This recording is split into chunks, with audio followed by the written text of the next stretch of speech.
మా మొదలపతులు సత్యనారాయణ శాస్త్రి గారు పద్యం రాస్తాడు. ఆలి కుడి చేతి చిటికెన వ్రేలి కొసలు రాజుకొను వేళ రసఝరీ రక్షణిడుము. ఆలి కుడి చేతి చిటికెన వ్రేలి కొసలు రాజుకొను వేళ రసఝరీ రక్షణిడుము.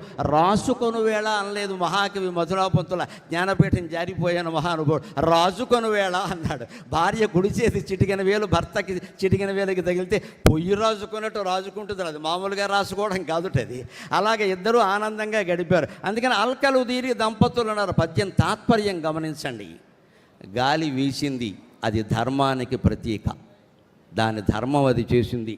పక్షులు లేస్తాయని కానీ, దంపతులు కలుస్తారని కానీ, గుడిగంటలు మోగుతాయని కానీ దానికి ఏం తెలియదు. దాని ధర్మం అది చేసింది. ధర్మం అంటే అంతే, మన ధర్మం మనం చెయ్యాలి. దాని పరిణామాలు ఏమిటి, పరిస్థితులు ఏమిటి, ఏమవుతుంది అనేది ఆలోచించదు. ఇక్కడ మాట్లాడడం వరకే నా ధర్మం, నాకు ఇచ్చిన సమయం ప్రకారం. ఆ తర్వాత ఈ మాటల ప్రభావం ఎలా ఉంటుందనేది అమ్మవారి బాధ్యత, నా బాధ్యత కాదండి.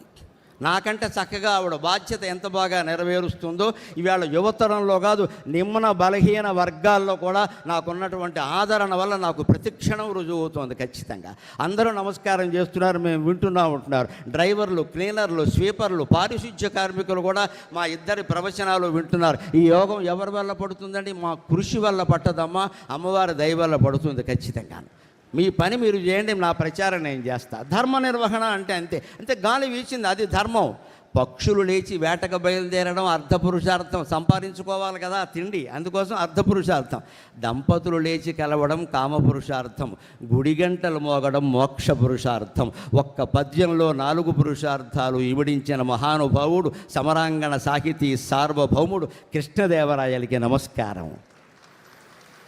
ఇటువంటి పద్యాలు మీరు కోల్పోతున్నారు. ఇవాళ తెలుగు భాష కోల్పోవడం వల్ల భాషకి నష్టం లేదు, మీకు నష్టం మిత్రమా. యువతరం పోరాటం చేయాల్సిన అంశం ఇది, పోరాటం చేయాల్సిన అంశం ఇది. నా భాష నాకు ఎందుకు దూరం అవుతుందని తల్లిదండ్రులతోనే దెబ్బలాడవలసిన అంశం ఇది. ఖచ్చితంగా నేను చదవను, నాకు అక్కర్లేదు, నాకు డబ్బులు అక్కర్లేదు, నాకు తెలుగు పద్యం కావాలి, నాకు సంస్కారం కావాలి, నాకు నా కుటుంబం నిలబడడం కావాలి, నా పిల్లలు మళ్ళీ రామలక్ష్మణుల్లా ఉండడం కావాలి, నాకు నా పిల్లలు తెలుగు మాధ్యమంలోనే చదవాలి అని ఇక్కడున్న విద్యార్థులందరూ ఒక ప్రతిజ్ఞ చేస్తే రాజుగారు లక్షలు ఖర్చు పెట్టి చేసి సాగించినటువంటి ఈ ప్రపంచ తెలుగు మహాసభలు సార్థకమవుతాయి. ఆ నిర్ణయం తీసుకోండి. ఎంతసేపు డబ్బు సంపాదన మీద దృష్టి పెట్టకండి. అందుకని ధర్మం, అర్థం, కామం ఇందులో కూడా గమనించండి.